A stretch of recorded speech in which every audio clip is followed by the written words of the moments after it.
Selamat malam saudara-saudara sekalian. Selamat datang dalam Bible Study. Kita masih melanjutkan pelajaran yang ada di dalam buku Kemenangan Akhir. Malam ini adalah pasal 26. Judulnya Suatu Pekerjaan Pembaharuan. Mari kita mulai dengan berdoa. Bapa kami yang di sorga, kami mengucap syukur kepadamu oleh sebab saat yang indah ini kami terkumpul untuk mendengarkan lagi nasihat-nasihat dari hamba Tuhan menyangkut kehidupan kami umat percaya Tuhan pada akhir zaman ini. Biar roh Tuhan menyertai kami. Dalam nama Yesus kami berdoa. Amin.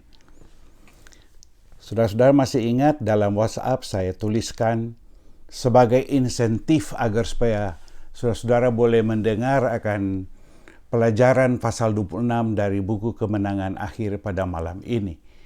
Saya tuliskan di dalam WhatsApp itu ialah mayoritas orang Advent menolak Ka'bah dan hukum Taurat yang dikutip di dalam buku Kemenangan Akhir halaman 428. Jadi mari kita coba telaah akan pasal 26 ini. Apa yang saya tuliskan itu sangat menusuk akan hati saya secara pribadi. Buktinya saya sukar tidur karena memikirkan jangan-jangan saya secara pribadi juga termasuk di dalamnya. Karena perkataan dari Nyonya White itu mayoritas orang Advent menolak Ka'bah dan hukum Allah, membuat saya terus berpikir bahwa Ka'bah itu adalah doktrin keselamatan dalam bentuk miniatur agar supaya kita boleh pahami. Lalu kemudian orang Advent menolak akan hukum Allah, padahal orang Advent dikenal sebagai pemelihara akan hukum Allah. Mengapa terjadi demikian? Hal inilah yang kita akan doakan agar supaya Tuhan menolong kita untuk memahaminya dengan benar. Sebenarnya pasal ini didasarkan pada nubuatan yang diberikan oleh Nabi Yesaya. Nabi Yesaya yang telah lahir dan dipanggil melayani Tuhan sekitar tahun 742, yaitu 2 tahun sebelum Raja Uzia meninggal. Dia mendapati bahwa hidupnya sendiri telah berada di dalam masyarakat yang sudah najis bibirnya. Dengan kata lain bahwa mereka tidak menghindarkan lagi akan hukum-hukum Tuhan. Yang menjadi masalah di dalam orang Israel, Yahuda itu adalah pelanggaran hukum Allah. Mereka telah meninggalkan akan hukum Allah. Terutama mereka menajiskan akan hari Sabat. Dan hal ini membuat Tuhan menjadi gusar. Itu sebabnya ia memanggil Yesaya agar supaya menegur Yahuda. Tetapi mereka itu tidak bertobat. Dan ini menjadi pelajaran untuk umat Tuhan pada akhir zaman ini. Firman Tuhan berbunyi demikian dalam Yesaya 58 ayat 1-2. Beritahukanlah kepada umatku pelanggaran mereka. Bukanlah dunia yang jahat, tetapi kepada mereka yang disebut umatku yang harus ditegur karena pelanggaran-pelanggaran mereka. Ayat 2. Memang seperti setiap hari mereka mencari aku dan suka untuk mengenal segala jalanku. Seperti bangsa yang melakukan yang benar dan yang tidak meninggalkan hukum Allahnya. Jadi masalah umat Allah di Yahuda ini yang dikatakan di dalam halaman 423 dari buku Kemenangan Akhir itu, pekerjaan pembaharuan hari Sabat akan dilakukan pada akhir zaman. Jadi saudara-saudara sekalian, ini menyangkut kehidupan kita sekarang ini sebagai umat Advent. Mari kita lihat keterangan dari Nyonya White, siapa mereka itu yang ditegur oleh Tuhan. Berdasarkan halaman 424, Nyonya White menuliskan, di sini ditampilkan suatu golongan yang menganggap dirinya benar dan kelihatannya menaruh perhatian yang besar dalam pelayanan Allah. Tetapi teguran keras dari penyelidik hati membuktikan bahwa mereka menginjak-injak hukum Allah. Nabi itu menunjukkan hukum yang telah mereka lupakan itu. Dalam Yesaya 56 ayat 6, ada indikasi di sana bahwa yang mereka lupakan, mereka najiskan adalah hukum hari Sabat. Sebagai umat Tuhan, mereka ditegur oleh Tuhan. Demikian juga bagi kita sekarang ini. Dan nubuatan tentang tugas pembaharuan hari Sabat ini mengingatkan kita bahwa Allah mengikat perjanjian dengan umatnya Israel dengan memberikan 10 hukum untuk ditaati dan hari Sabatnya agar supaya disucikan.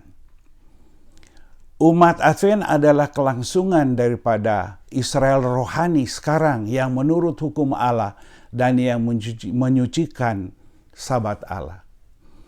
Kepada penurut hukum dan pemelihara Sabat inilah yang telah menjadi sasaran teguran agar supaya diadakan pembaharuan rohani sebelumnya terlambat. Karena hukum Allah itu kekal. Hari Sabatnya, hukum yang keempat, adalah kekal. Telah dimulai di Taman Eden oleh Tuhan Allah sendiri yang memberikan contoh, lalu kemudian dituliskan oleh Musa sebagai datangnya dari Tuhan, lalu kemudian dihidupkan oleh orang Israel, tapi mereka sering ditegur oleh nabi-nabinya karena ketidaksetiaan mereka. Lalu kemudian datang kepada Yesus dan gereja Kristen yang mula-mula menghidupkan hari Sabat, tetapi sayangnya abad kedua Masehi mulai terjadi penyimpangan. Sehingga pada awal abad keempat, Kaisar Konstantin dari Roma itu yang menjadi Kristen, dia melarang orang-orang yang ada dalam kota untuk bekerja pada hari Minggu. Lalu kemudian pada tahun 336 Masehi, pertemuan sinode Kristen waktu itu di kota Laodikia, mereka merestui perubahan hari Sabat, memindahkannya dari hari yang ketujuh menjadi hari yang pertama atau hari Minggu. Dan hal inilah yang menggenapi nubuatan Daniel 7 ayat 25. Tetapi dalam buku Ibrani dikatakan dalam Ibrani pasal 4 ayat 4 tentang Nats yang menuliskan tentang hari ketujuh. Ayat yang ke-9 mengatakan atau menyimpulkan, tetaplah suatu masa perhentian bagi kaum Allah, karena sampai di dalam dunia baru sesuai Yesaya 66 ayat 22-23, semua manusia akan menyembah sujud di hadapan hadirat Tuhan. Pada masa sekarang ini, umat Advent lah yang dikenal sebagai pemelihara hari Sabat. Kita tahu itu semuanya. Dan kepada umat Advent inilah yang diserahi tanggung jawab oleh Tuhan untuk mengamarkan dunia, mengajak dunia agar kembali untuk memelihara akan hari Sabat sesuai Wahyu pasal 14 ayat 6 dan yang ke-7. Sehingga kepada para pembaharu Sabat ini ada julukan-julukan yang diberikan kepada mereka. Yang pertama adalah merekalah yang memperbaiki tembok yang tembus.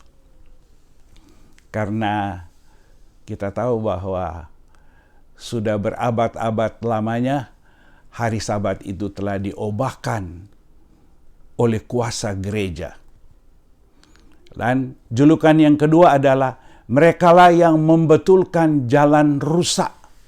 Hari Sabat sudah dirusakkan mulai dari Israel sampai kepada zaman kekristenan, dan sekarang ada satu umat yang membetulkan jalan yang rusak itu, yang memperbaiki tembok yang tembus itu. Dan tugas mereka sesuai Yesaya 58 ayat 1 dan 2 adalah serukanlah kuat-kuat, jangan tahan-tahan kepada bangsa yang menganggap dirinya benar. Yesaya 58 ayat 1 dan 2. Sekarang pertanyaan, siapakah yang harus ditegur sekarang sesuai dengan nubuatan dari Nabi Yesaya? Yang harus ditegur adalah umat yang mengaku penurut hukum dan umat yang mengaku sebagai pemelihara hari Sabat. Apakah yang harus diperbaiki oleh umat penurut hukum dan pemelihara hari Sabat ini?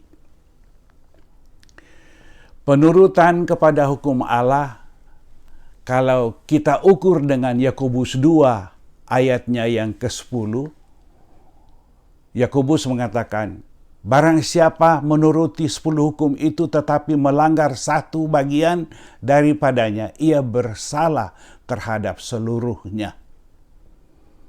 Jadi, karena kita ini adalah penurut hukum dan pemelihara hari Sabat, kita harus bertanya kepada diri kita sendiri.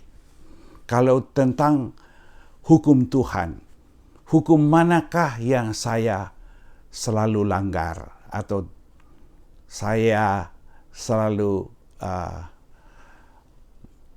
melanggarnya demi kepentingan diri saya sendiri? Apakah itu berdusta? Apakah itu menipu? Apakah itu mencuri? Apakah tidak menghormati orang tua? Apakah itu berzinah?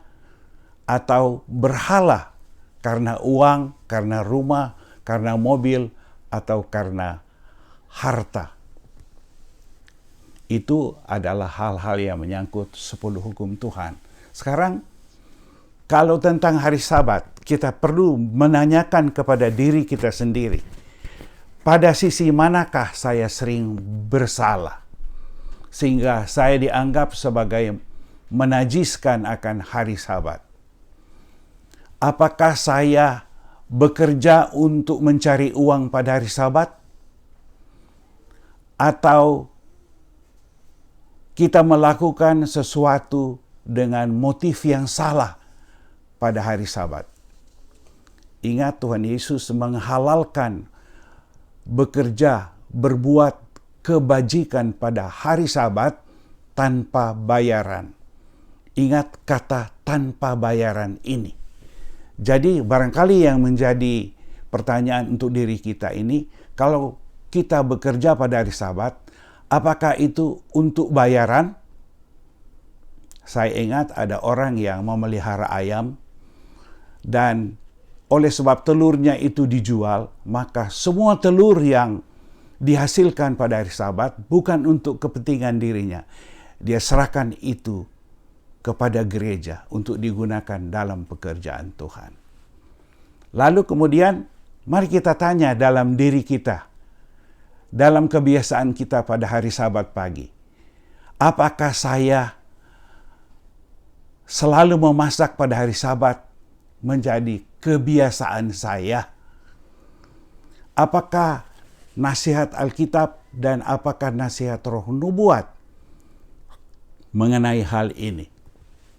Saudara-saudara sekalian, dalam buku Penunggu Pagi Pulang ke Rumah, halaman 191, saya mau bacakan itu kepada saudara-saudara mengenai pelanggaran hari Sabat.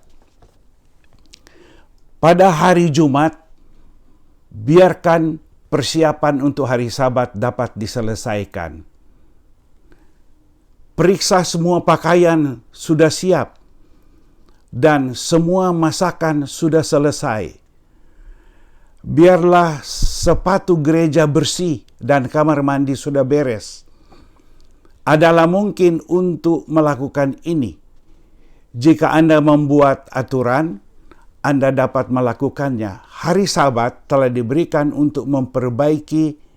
Hari Sabat tidak diberikan untuk memperbaiki pakaian atau memasak makanan, untuk mencari kesenangan, atau untuk pekerjaan duniawi lainnya.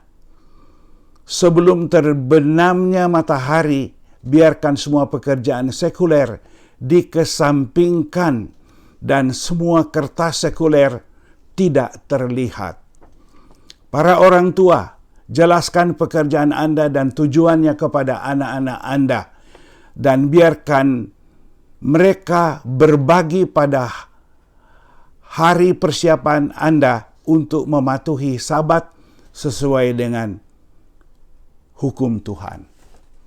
Jadi saudara-saudara sekalian, saya ingat ada bagian dari buku Taurat yang mengajarkan kepada orang Israel agar supaya kita harus merebus dan menggoreng pada hari persiapan, bukan pada hari Sabat. Jadi Nyonya White kembali mengingatkan kepada kita, barangkali kita telah terbiasa memasak pada hari Sabat. Sehingga ini menjadi suatu hal yang perlu diperbaiki dalam kehidupan kita sebagai umat Tuhan yang hidup pada akhir zaman ini. Perhatikanlah berkat Tuhan yang ada dalam Yesaya 58 mengenai pemeliharaan hari Sabat. Apabila engkau menyebutkan hari Sabat, hari kenikmatan dan hari kudus Tuhan yang mulia, apabila engkau menghormatinya dengan tidak menjalankan segala acaramu dan dengan tidak mengurus urusanmu atau berkata kosong, maka engkau akan bersenang karena Tuhan. Dan aku membuat engkau melintasi puncak bukit-bukit di bumi dan memakan milik Yakub.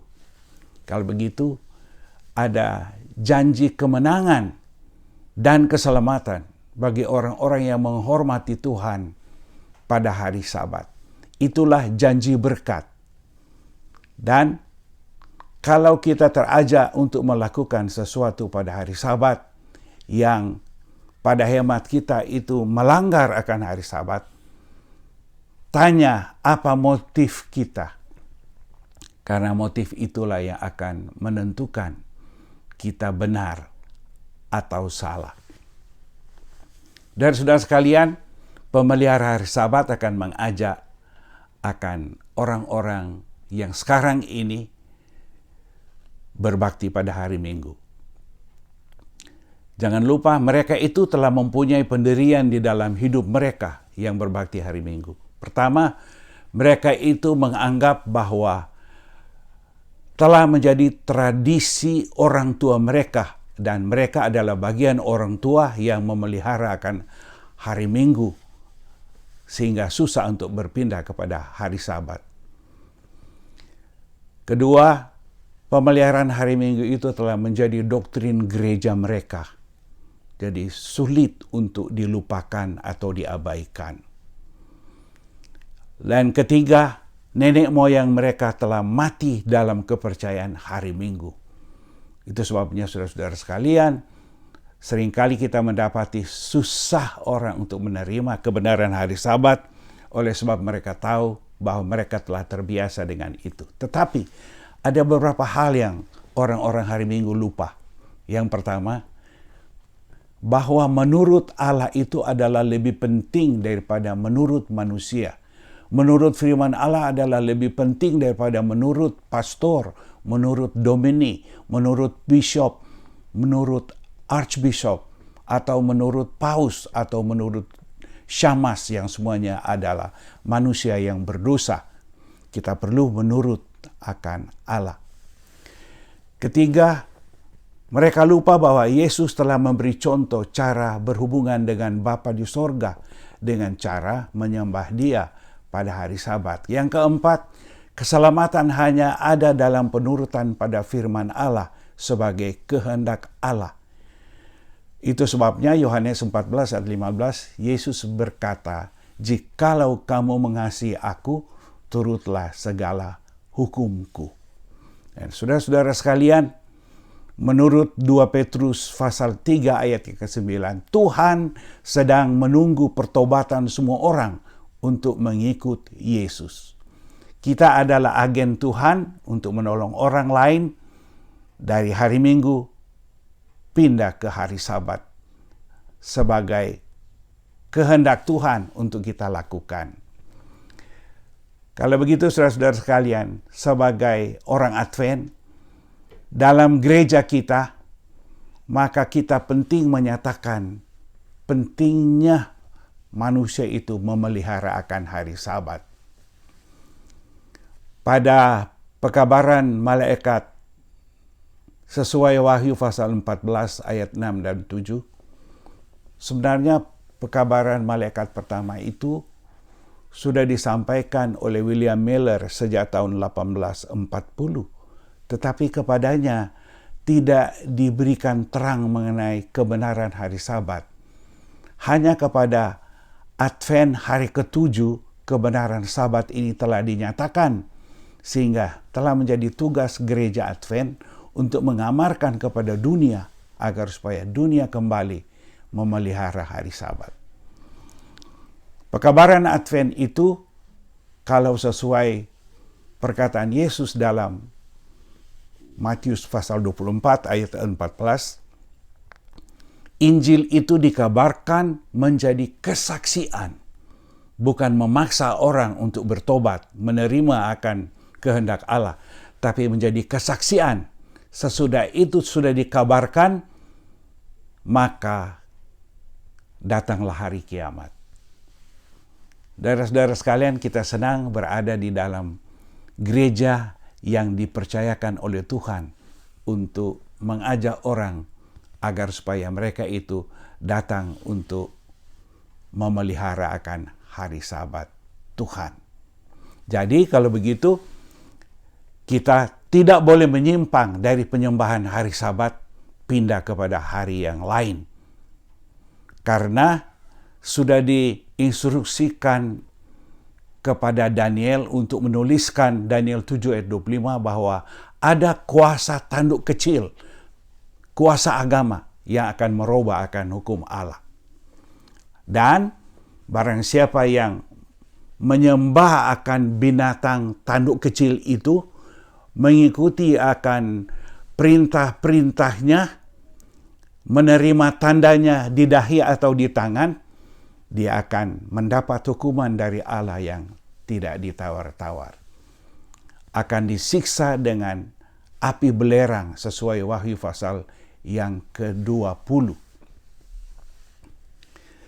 Tapi barangkali malam ini kita perlu balik kepada buku pasal 26 kemenangan akhir ini yang mengatakan bahwa masalah-masalah yang ada dalam gereja Advent ialah sering, bahkan banyak, bukan cuma banyak, tapi mayoritas tidak percaya atau menolak akan doktrin Ka'bah. Terutama yang menyangkut tentang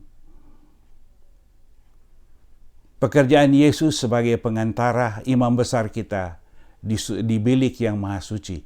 Pekerjaan itu hampir selesai, tapi Yesus mau keluar dari bilik yang maha suci, tetapi tidak semua orang telah bersedia untuk menyambut dia.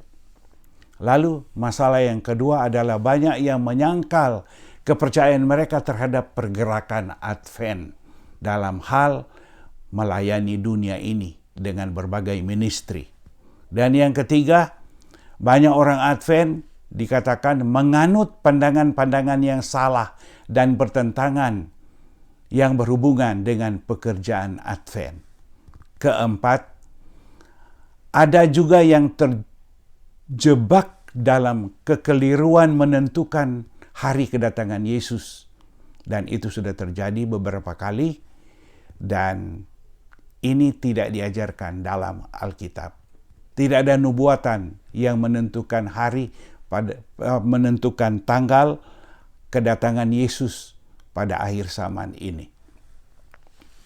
Oleh sebab banyak ajaran-ajaran palsu juga yang menyelusup masuk ke dalam gereja kita, maka nasihat Rasul Paulus kepada kita, selain diberikan kepada orang Tesalonika dalam 2 Tesalonika 2 ayat 3, bagus juga untuk disimak. Janganlah kamu memberikan dirimu disesatkan orang dengan cara bagaimanapun juga. Dan ini adalah amaran yang diberikan kepada kita. Ada ajaran lunar Sabat di California dan bahkan masuk ke Indonesia. Ada ajaran yang berkembang sekarang juga bahwa tidak ada oknum ketiga di sorga yang disebut sebagai Roh Suci. Mereka mengatakan bahwa Roh Suci itu adalah Allah saja. Atau dalam arti bahwa kekuasaan yang dari Yesus itulah yang menggantikannya di atas bumi ini, yang disebut sebagai roh penghibur yang ia minta dari Bapa. Tetapi saudara-saudara sekalian, jelas sekali di dalam Alkitab, dalam Matius pasal 28 ayat 19, bahwa di sorga ada heavenly trio.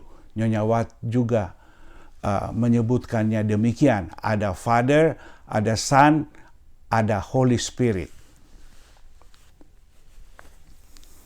Jadi, mari balik kepada buku halaman 430 yang mengatakan demikian.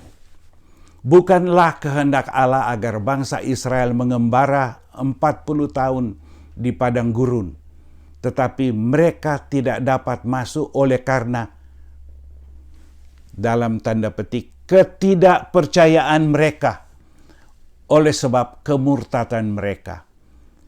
Maka mereka pun binasa di padang gurun, dan orang-orang lain telah dipanggil untuk masuk ke negeri perjanjian. Yang kedua, dari halaman yang sama, demikian juga bukan kehendak Allah agar kedatangan Kristus harus ditangguhkan, dan umatnya harus tinggal bertahun-tahun di dunia yang penuh dosa dan derita ini. Tetapi ketidakpercayaan mereka telah memisahkan mereka dari Allah. Sementara mereka tidak mau melakukan pekerjaan yang telah diamanatkan kepada mereka, orang lain dipanggil untuk memberitakan kabar itu. Dan saudara, kita harus ingat bahwa kalau kita tidak rela berpartisipasi di dalam pekerjaan Injil seperti yang ditugaskan Tuhan kepada gereja, orang lain akan mengambil alihnya. Sayang sekali kalau kita tersepak keluar, kemudian orang lain yang menggantikan kita, dalam arti bahwa keselamatan hilang dari kita. Jadi saudara-saudara, ingatlah bahwa bukan kehendak Tuhan kita tinggal lama-lama di dunia yang berdosa ini. Tapi oleh sebab mayoritas orang Advent menolak akan pelajaran Ka'bah dan menginjak-injak akan hukum Allah ini, kita perlu renungkan, apakah saya termasuk di dalam golongan mayoritas ini? Sehingga saya ditegur, tapi saya merasa bahwa siapapun kita harus diamarkan, harus diberitahukan tentang pentingnya kesetiaan terhadap hukum-hukum Allah dan memeliharakan akan hari Sabat yang Tuhan telah berikan. Ada dugaan saya mengapa orang suka untuk menolak akan pelajaran Ka'bah. Ialah karena mereka itu tidak memahaminya dengan benar. Mereka dibaptis tanpa memahami akan pekerjaan Ka'bah itu yang menjadi salah satu pilar Advent yang tidak ada di dalam gereja yang lain. Itu sebabnya mereka tidak siap memandang Yesus yang akan datang di awan-awan.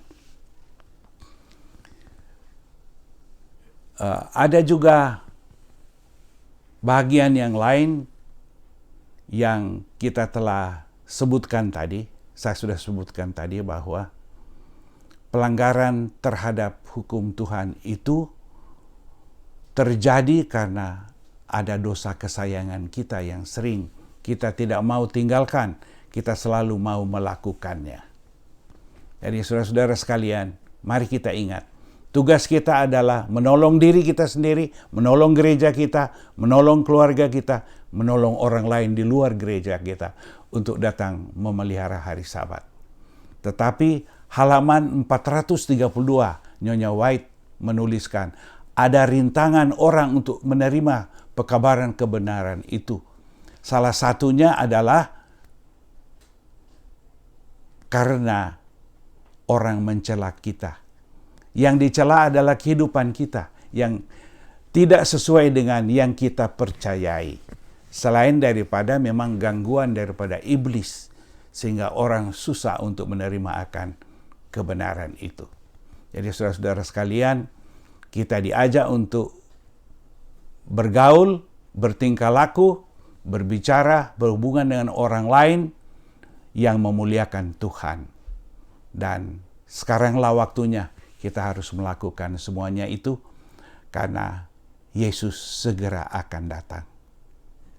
Saudara-saudara, tiba waktunya saya akan berdoa bagi saudara-saudara, terutama yang berkaitan dengan statement-statement yang menusuk hati yang kita pelajari di dalam buku pada malam ini.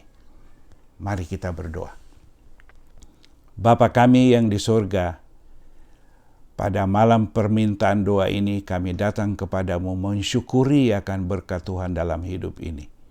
Bapa di surga, kami telah ditegur bahwa barangkali dalam pekerjaan Yesus di dalam bilik yang maha suci, kami tidak terlalu menghargai apa yang Ia buat bagi kami sebagai pengantara dengan Bapa.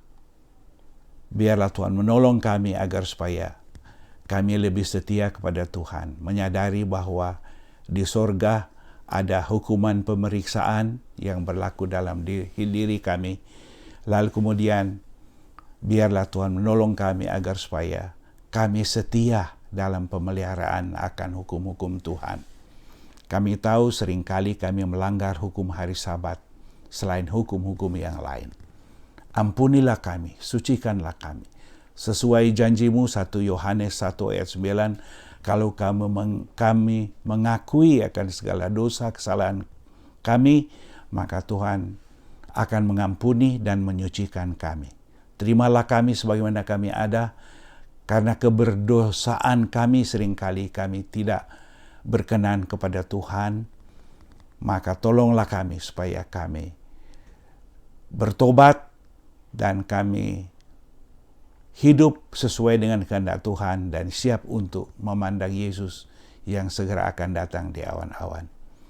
Situasi sekarang dari COVID-19 mengingatkan kami bahwa Yesus segera akan datang.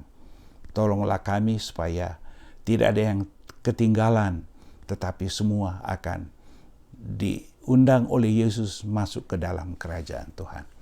Terima kasih untuk kasih-Mu bagi semua anggota gereja kami di Riverside, dan terima kasih juga untuk kasih-Mu bagi orang-orang yang lain di luar gereja kami yang menonton akan pekabaran pada malam ini.